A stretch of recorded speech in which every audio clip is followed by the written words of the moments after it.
Good afternoon, everybody. Just wanted to come on a little bit to share a little bit of my learnings today. Um, do not allow, and I was in a church this morning, and a faithful friend of mine who I hold very dear, very good mentor of mine as well. Um, he stated, "Don't allow your circumstance to become giants in your life. Cut their heads off. God has victory. Walk in victory that God give us, and the victory is ours. And God it has the battle. God is winning the battle. In other words, so if you feel that you find yourself taking on situation after situation after situation, or things are just happening, right and left, and your kids, like on me, I have two children, so my kids be acting up right and left. um, don't be afraid to walk in your authority. Sorry about that.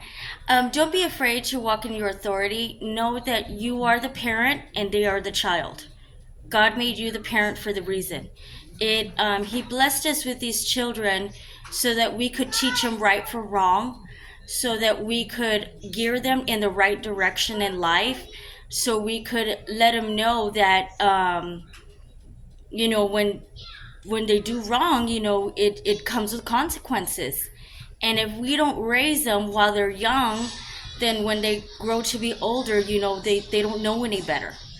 So I pray, this helps a parent who feels, and it's if your child is used to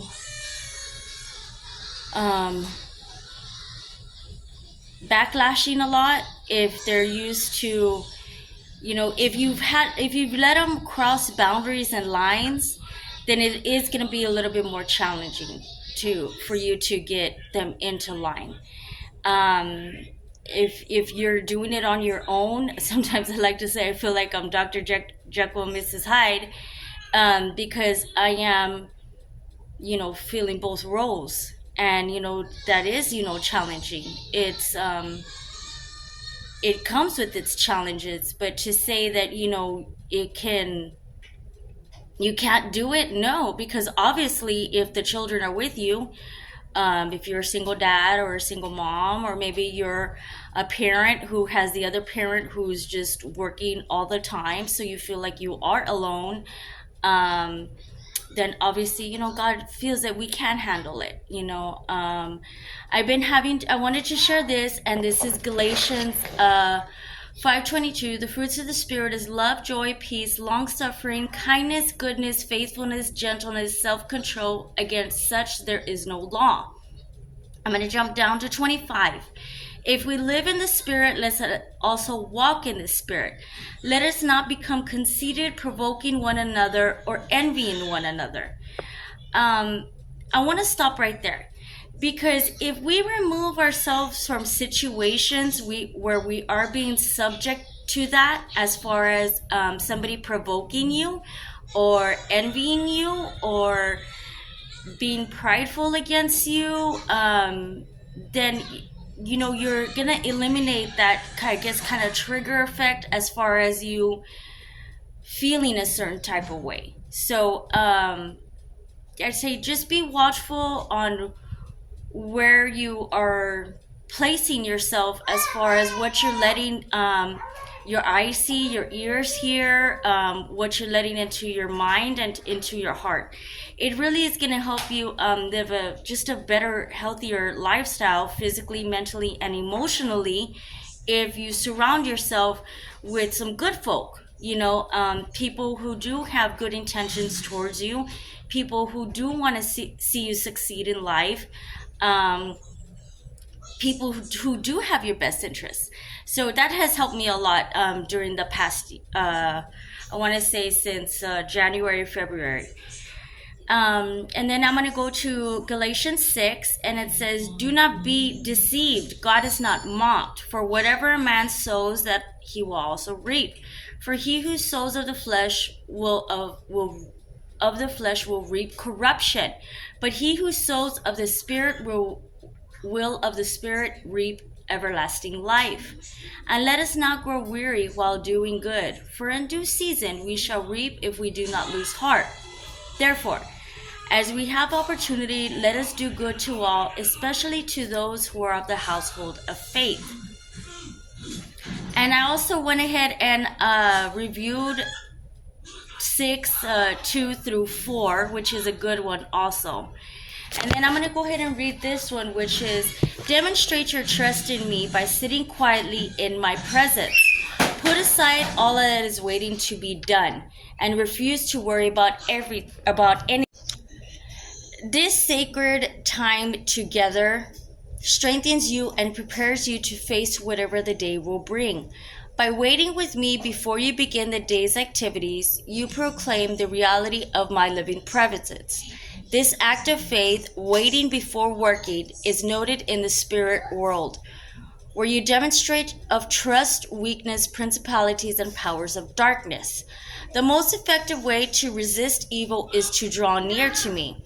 When you need to take action, I will guide you clearly through my spirit and my word.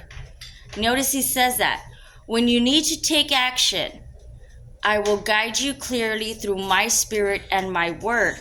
So if we need direction, then all we need to do is seek God and then read his word, because he's clearly stating that he's going to reveal it to you, and then he's going to go ahead and guide you through his word and the Holy Spirit. So the world is so complex and overstimulating that you can easily lose your sense of direction. Doing countless unnecessary activities will dissipate your energy.